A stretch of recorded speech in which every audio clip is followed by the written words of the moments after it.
Hello, Phil here from Wings of Pegasus and welcome to another analysis video. On the agenda tonight we have Buck Owens and Don Rich and they're going to be playing through Tiger by the Tail. So let's get these guys up on screen and see how they get on. I've got a tiger by the tail, it's plain to see. I won't be my twin, you get through with me. Well, I'm a losing weight and I'm turning mighty pale. Looks like I've got a tiger by the tail. Well, I thought the day I met you, you were meek as a lamb, just the kind that fit my dreams and plans. Now the pace we're living takes the wind from my sails. Now looks like I've got a tiger by the tail. I've got a tiger by the tail, it's plain to see. I won't be my twin, you get through with me. Well, I'm a losing weight and I'm turning mighty pale. Looks like I've got a tiger by the tail. I'm just going to jump in here because we've got some serious country twang going on here. Also, listen out for that pedal steel guitar in the background because it fills the gap in those choruses. I always say this about compositions and songs in terms of keeping the interest all the time and having hooks just placed throughout the whole track. And in the intro, you can rewind it if you want to, you'll be able to hear that in between every vocal, that pedal steel guitar just comes in, plays a line, and then it goes back to the vocal again. So they're always keeping you interested in those choruses. And just looking at Buck's guitar, I actually like the look because it's so different of having that electric guitar headstock, the Fender. They were endorsed by Fender, at least Buck was, so that's what they could then use for their guitars when they performed.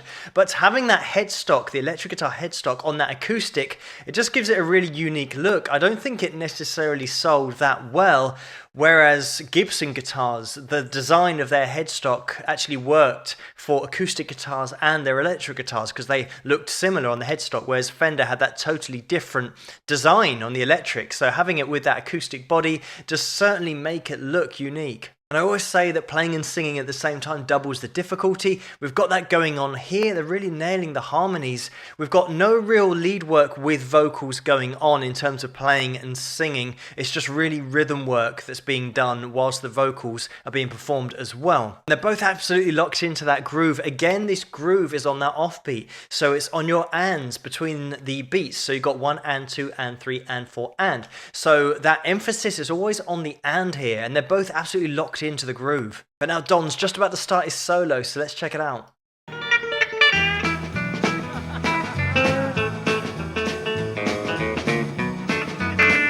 I'm just going to rewind it because we didn't really get enough of that hybrid picking into the solo. Have a little listen to it because it's mighty impressive.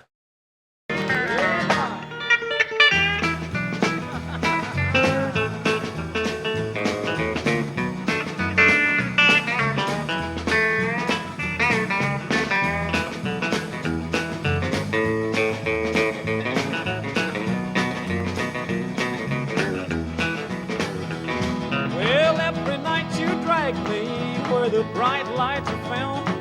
And just quickly jumping in again, I pre-warned you about that little intro into the solo. It's so well played, and I think even Buck laughs a little bit because it's so cool, just that hybrid picking, that descending run into the solo.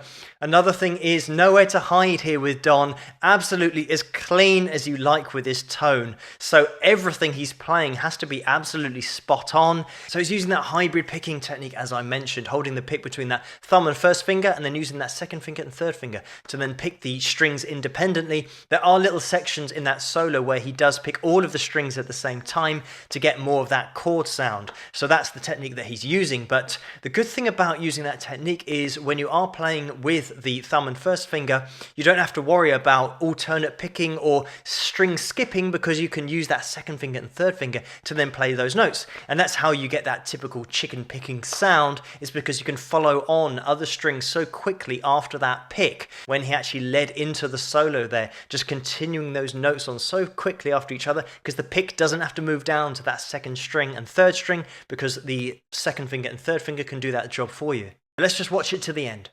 There ain't no way to slow you down. I'm about as helpless as a leaf in a gale, and it looks like I've got a tiger by the tail. I've got a tiger by the tail, it's plain to see.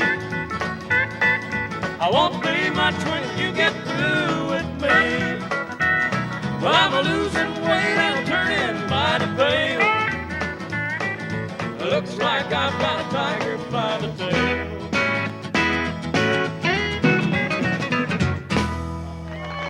And there we go.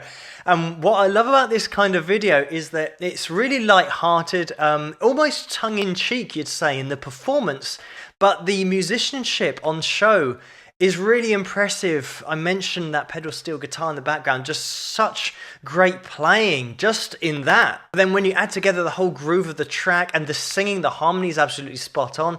Don's little solo that he absolutely nailed, even though totally clean tone and quite a lot technique-wise going on there with that hybrid picking. It's that classic country sound of being quite upbeat and positive and really just rooted in those major keys, even if the vocals, the lyrics contradict that positive sound of the music, maybe with negative connotations in the lyrics.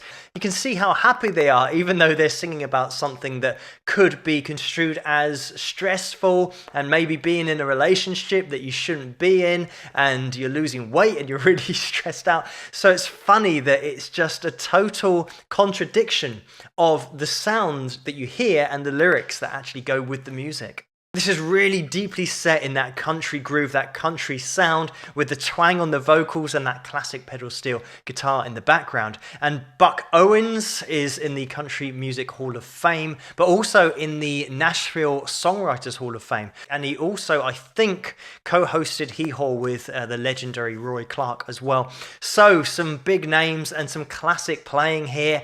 And what a great song this was, just because of the contradiction, but also the way they delivered it, and Don's solo, absolutely clean but absolutely spot on. But thank you so much for suggesting this video for me to take a look at, and keep those suggestions coming in the comments below. Let me know what you guys think, and if you like this video, please give it a thumbs up and subscribe, and I'll see you guys at the next one. Rock!